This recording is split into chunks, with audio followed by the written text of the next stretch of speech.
ayer no tenía que ser muy importante,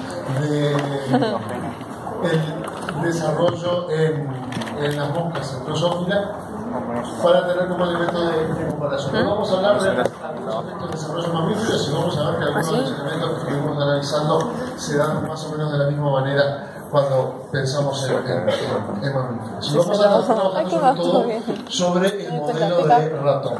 Vamos a hablar de morfógeno, vamos a ver que también en los mamíferos existen gradientes morfógenos, existe un fenómeno de inducción. Vamos a hablar de genes maestros del desarrollo y vamos a volver a hablar de los genes Hox y vamos a ver cómo funcionan los genes Hox, los genes colonia Hox en los mamíferos. Y vamos a ver que una vez más las vías de señalización, las mismas vías de señalización que veíamos involucradas en la regulación del desarrollo y en la formación de los ejes corporales en la mosca, son las mismas que vamos a ver al rato y que vamos a ver. ¿Vale? O sea que vamos a estar hablando sobre gente que ya conocemos. ¿Vale? Bien.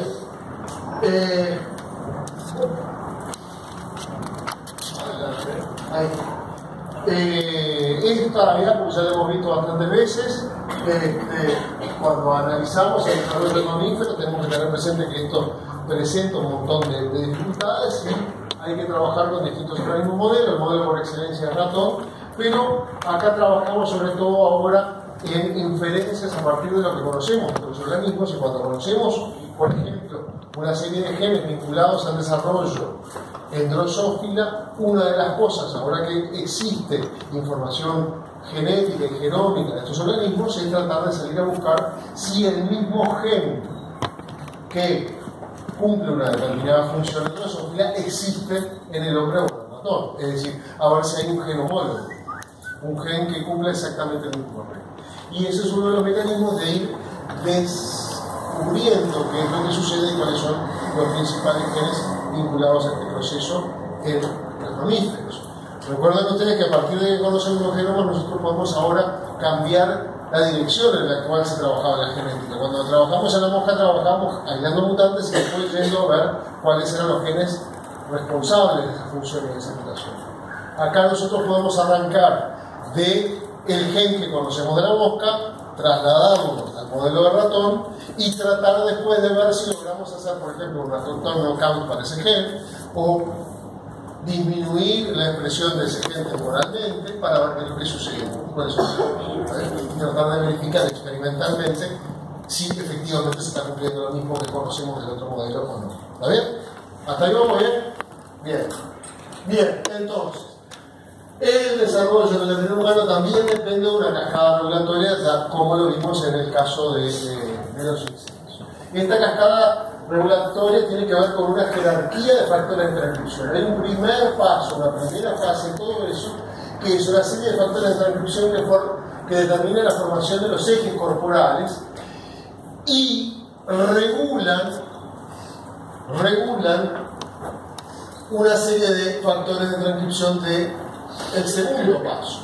En este segundo paso participan factores transcripcionales también que hacen que el embrión resulte subdividido en regiones a lo largo del cuerpo. Y acá ustedes pueden ver evidencia de segmentación en la relación de los omites, que quede subdividido en regiones a lo largo del cuerpo en segmentos individuales con propiedades particulares y que a su vez estos reguladores regulan los del paso siguiente. ¿Está bien?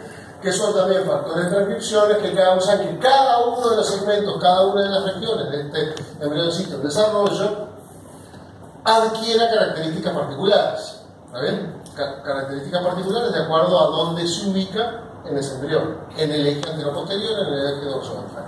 ¿Está bien? Y controlan también otros factores de transcripción que son los de la última fase, los de fase 4, que hacen que las células se diferencien en tejidos particulares, en tipos particulares, por ejemplo, piel, nervio, músculo, etc. Fíjense ustedes que estamos hablando de un esquema muy parecido a lo que veíamos en Drosophila, ¿no? Tenemos algunos genes que inician el proceso de desarrollo, ¿está bien? Tenemos otros que subdividen el embrión en regiones, los genes sigóticos de la segmentación, que hay muchos de nosotros, y tenemos genes que son factores de transcripción que regulan la diferenciación de acuerdo a la región y a la ubicación de distintas estructuras, de acuerdo a la región y ubicación en el embrión, lo que hacen los genes Hox. O sea que ya el esquema este nos está diciendo que pueden haber cosas en común. Y de hecho sí las hay. ¿Cómo lo vamos a ver? El primer paso de todo esto arranca cuando ese macizo celular interno que teníamos al inicio, cuando se había formado el trofoblasto, el macizo celular interno, comienza un proceso de migración, que ustedes ya lo vieron seguramente, sí, ¿no? Todos los compañeros de histología ya lo tuvieron más en detalle, yo no voy a entrar en detalle con esto, pero este embrioncito que ya se implantó comienza a transformarse en un disco bilaminar. Un disco bilaminar que tiene dos capas, ¿no? Un epiblasto y un hipoblasto. Ya hay acá dos tipos celulares bien diferenciados, dos líneas bien diferenciadas. Y a partir de allí, en el día 13, comienza el proceso de gastrulación. ¿Está bien? Hay una pérdida de ecaderinas de las células posteriores que permiten la migración de las células en estas dos capas por el nodo, ¿está bien? Generando entonces esta que se conoce como la línea primitiva, por partir de la cual las células van a migrar, ¿está bien? Y van a generar, van a migrar como células independientes y van a generar entonces esta estructura a partir de los 14-15 días, donde tenemos una línea primitiva, un nodo y la migración de células que empiezan a formar un embrión más largo, ¿está bien? Entonces, la migración de células va a dar lugar entonces a un embrión trilaminar. A partir de ese embrión trilaminar vamos a tener definido ectodermo, mesodermo, endodermo, básicamente, que son las tres láminas principales sobre las cuales va a trabajar todo el proceso de desarrollo. Esta vez, ¿hasta ahí vamos bien? Entonces, el embrión trilaminar tiene polaridad. ¿Y por qué decimos que tiene polaridad? Porque la migración no ocurre en cualquier lugar. ¿Está bien? La migración empieza en un determinado punto. Empieza en el nodo. Así como empezaron en el organizador de Spemann, ¿se acuerdan? En el modelo de las ramitas, también empieza en un punto particular en los vertebrados, empieza en el nodo. Y a partir de ese lugar se genera entonces la línea primitiva, que es un lugar donde las células van a comenzar a migrar y a internalizarse, estas células migrantes que pierden adhesión, pierden capacidad de vincularse, cambian su capacidad de vincularse con las células vecinas y se relocalizan y van a otra ubicación, obviamente a través de contactos, de todo esto guiado y dirigido a través de contactos células. Las personas están sabiendo a dónde van, están siendo dirigidas a dónde van a través de ir contactándose con los lugares por donde van pasando, manteniendo contacto con las células vecinas. Bueno. Y esto da lugar a posibles mapas de destino de lo que es un estadio gástrula tardía de un embrioncito de ratón. Tenemos toda esta zona que va a dar lugar al ectodermo, al epidermis, todo esto que va a ser el ectodermo neural, ¿está bien? Esta zona de acá el nodo que va a dar lugar a la notocorda, que se va a internalizar, que va a ir hacia adelante y va a dar lugar a la notocorda. Esta zona que aquí aparece en amarillo que rodea eso que va a ser el endodermo, ¿está bien? Ustedes lo ven acá en amarillo, y entra por acá y se establece acá abajo. Esta zona naranja, que es el mesodermo, que va a dar lugar a los omites, a la placa lateral, ¿está bien? Muscular.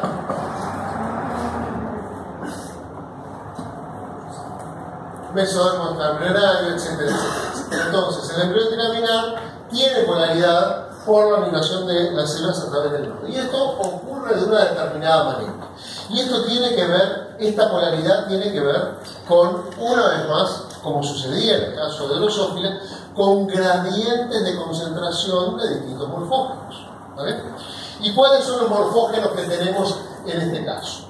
En el caso de los vertebrados, y en particular en el caso de los mamíferos, el desarrollo del eje anteroposterior depende de gradientes de proteínas y morfógenos que ocurren cuando estamos en este estadio, ¿está bien? Las regiones posteriores están determinadas por el ácido retinóico que está ubicado en un gradiente antero-posterior, con una concentración mayor del lado posterior. ¿Está bien?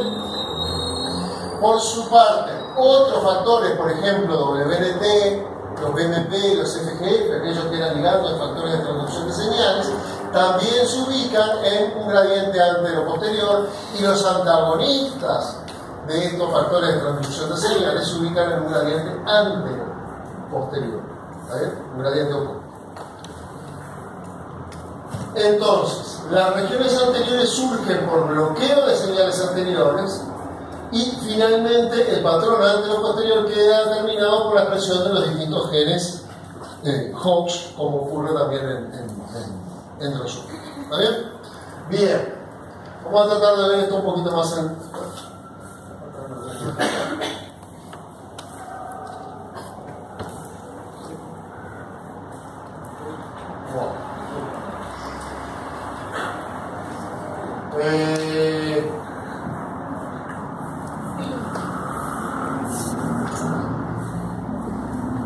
Bien, entonces,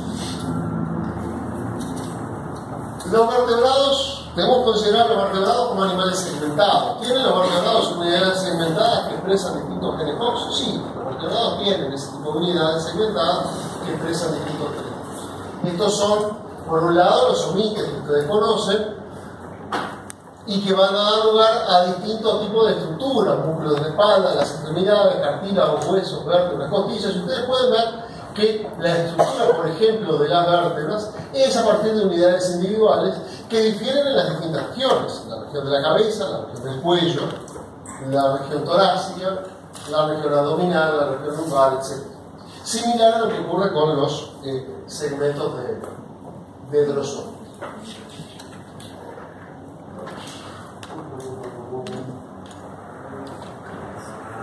Bien. Al igual de lo que sucedía en drosófila, aquí hay,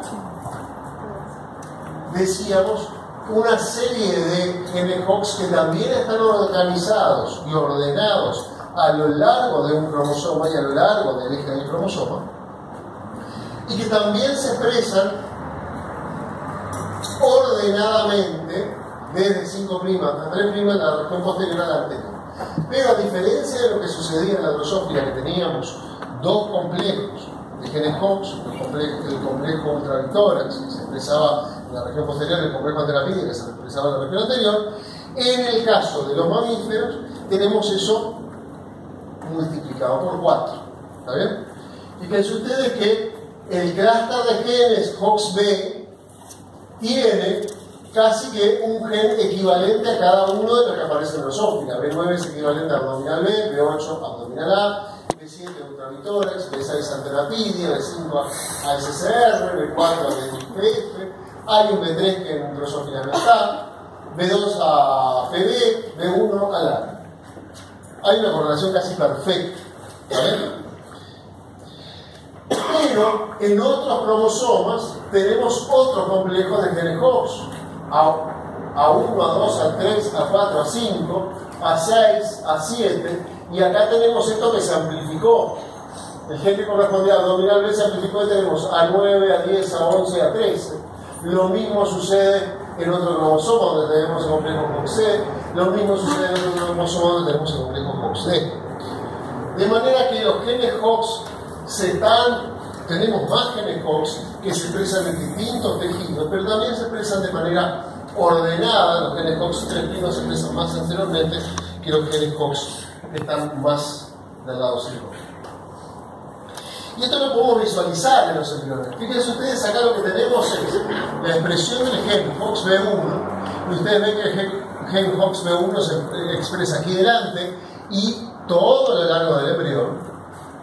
El gen Hox-B4 tiene un límite anterior de expresión que es más atrás del Hox-B1 y sigue a lo largo del embrión, y el gen Hox-B9 empieza a expresarse en una posición bastante más caudal. ¿Está bien?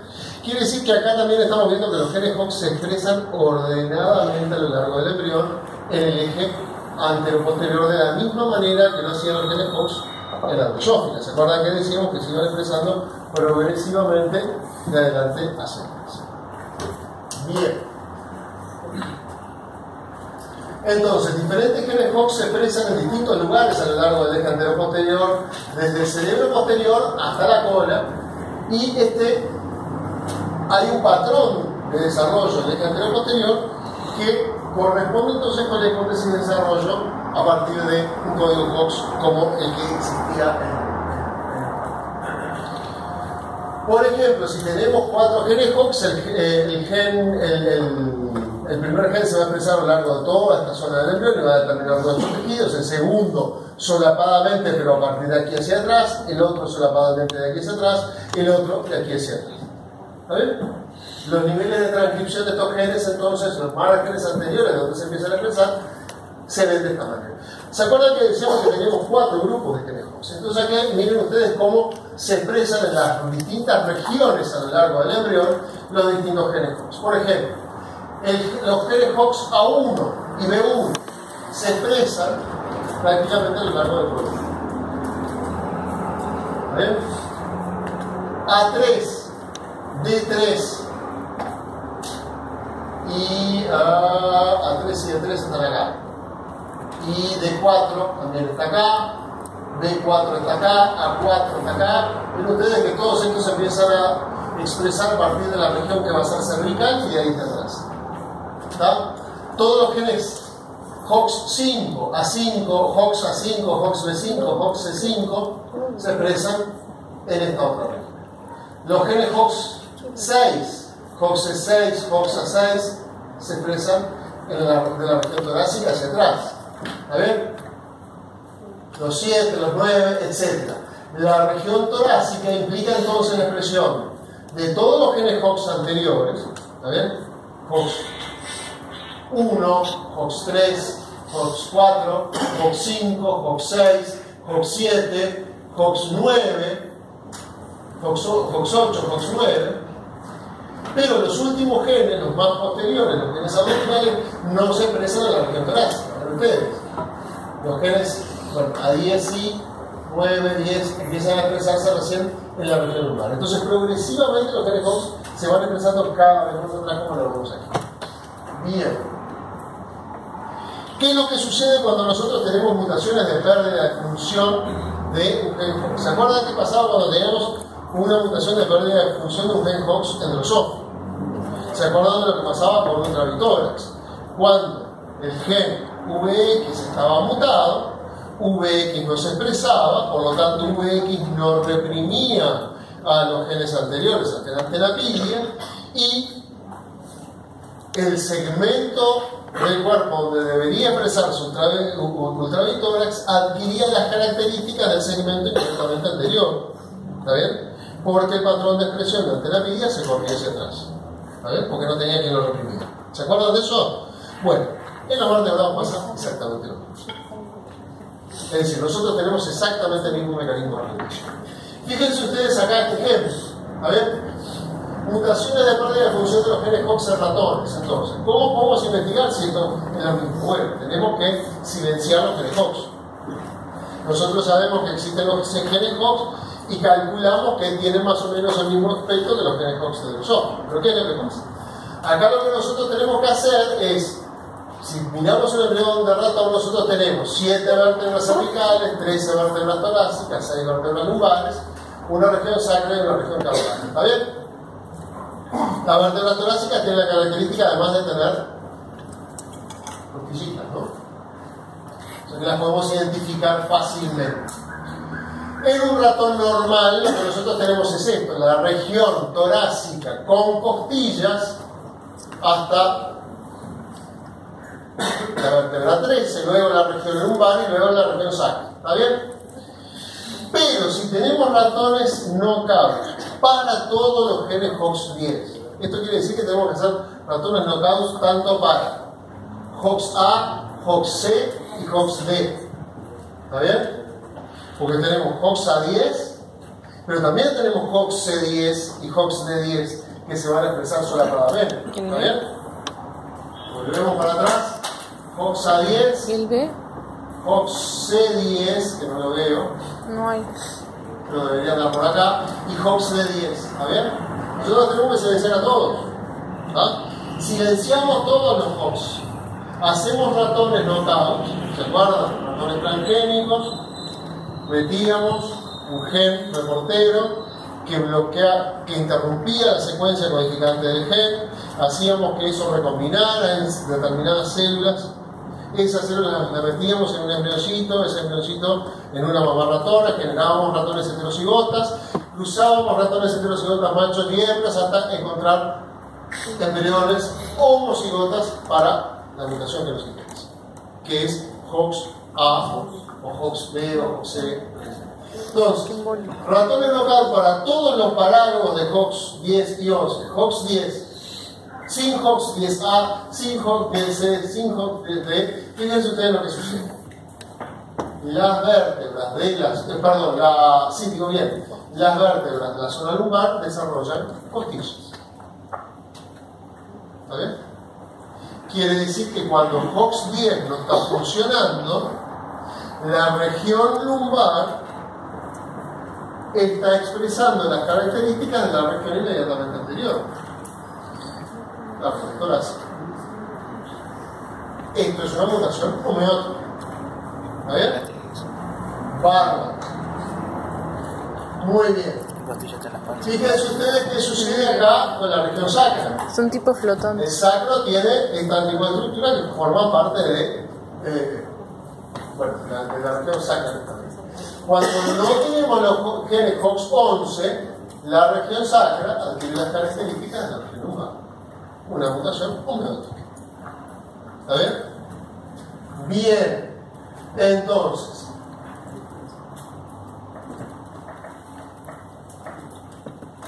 vemos que los fenotipos de las mutaciones de pérdida de función de los genes HOX se asemejan entonces a lo que sucede con los fenotipos de las mutaciones que habíamos visto en los hombres. ¿Está bien? ¿Dudas hasta acá? ¿No? Bien. Bueno, ahora venimos bien.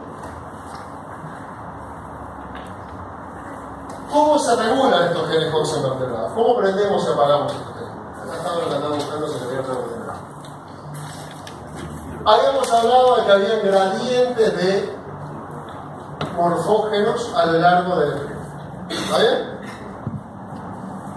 Y habíamos hablado de que, al igual de lo que sucedía en los hombres, había gradientes de morfógenos antero-posteriores y postero-anteriores. Y decíamos, bueno, alguno de ellos es el ácido retinoico, ¿tá?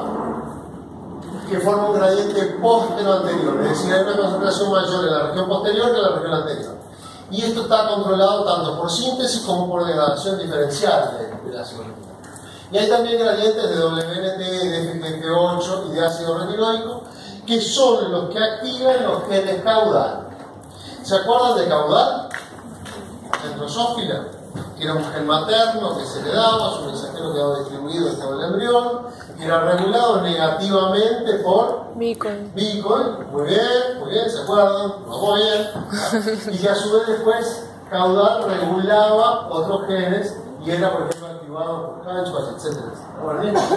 Nosotros, así como tenemos más genes HOX, también tenemos más genes caudal. ¿Ah? Nosotros tenemos 3 genes caudal: CDX1, CDX2, CDX3, que se expresan a lo largo del eje anteroposterior. ¿Está bien? Y estos genes CDX1, CDX2, CDX3 están regulados por concentraciones diferenciales. Lo ven ustedes en lo que trata de representar esta imagen. ¿Está bien? Ven que está más oscurito de este lado que de este, quiere decir que hay más concentración de FGF8 en la región posterior que en la región anterior. ¿Está bien? Concentraciones altas de FGF8, de WNT3A. ¿Qué era FGF8? Una proteína que ¿dónde está? Es una proteína extracelular, ¿se acuerdan? Es un ligando de una vía de transducción de señales, que es reconocido por un receptor. El receptor de FGF8. ¿tá? Esa proteína receptora, cuando encuentra el ligando, dimeriza y dispara una cascada de fosforilación, de transducción de señales, que termina activando algunos factores de transcripción que van a tener una serie de genes que responden a la señal de FGF8. ¿Está bien? Entonces, bien, FGF8 más concentrado en la región posterior activa CDX3, a concentraciones menores activa CDX2 y a concentraciones aún menores activa CDX1. ¿Está bien? WNT3A también está en un gradiente póstero anterior y activa CDX1. El ácido retinoico también activa a CDX1 y también está en un gradiente. Entonces, ¿qué es lo que tenemos acá? Todos estos, a su vez, son los que van a regular a los genes HOX. ¿Está bien? Concentraciones altas de CDX3 van a prender determinados genes HOX en la zona posterior. Donde hay menos CDX3, esos genes posteriores no van a tener cantidades suficientes de los factores de transcripción que fueron inducidos por CDX3 y por lo tanto ese gen HOX en esa región anterior no se va a activar. ¿Está bien? ¿Se entiende esto? Ahora lo vamos a ver cómo hacemos. Fíjense ustedes que el ácido retinoico directamente actúa sobre los genes HOX y también los genes CDX y algunos de estos factores flechitas que faltan acá actúan directamente sobre los genes HOX.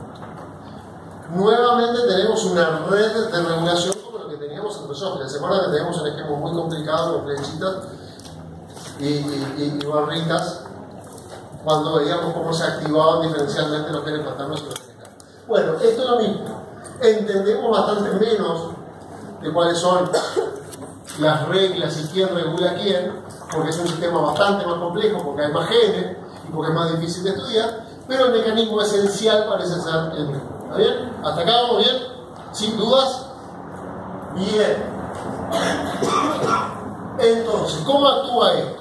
Los receptores del ácido retinoico están relacionados a receptores esteroideos, o sea, actúan como factores de transcripción. Por ejemplo, el retinol es una molécula que se une a una proteína unión a retinol y hay receptores de membrana que lo transfieren al interior de la célula. ¿Está bien?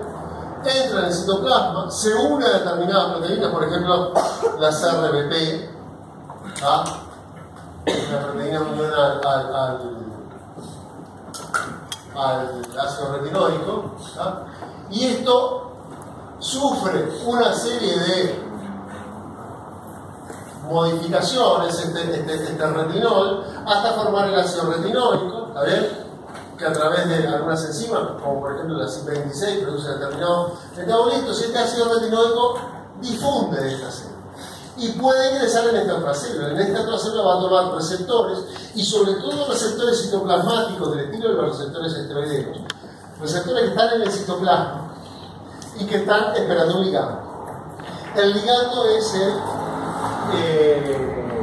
ácido retinoico. Cuando el ácido retinoico se une a esa proteína, genera un cambio conformacional en esa proteína que hace que esa proteína ahora tenga la capacidad de ingresar al núcleo.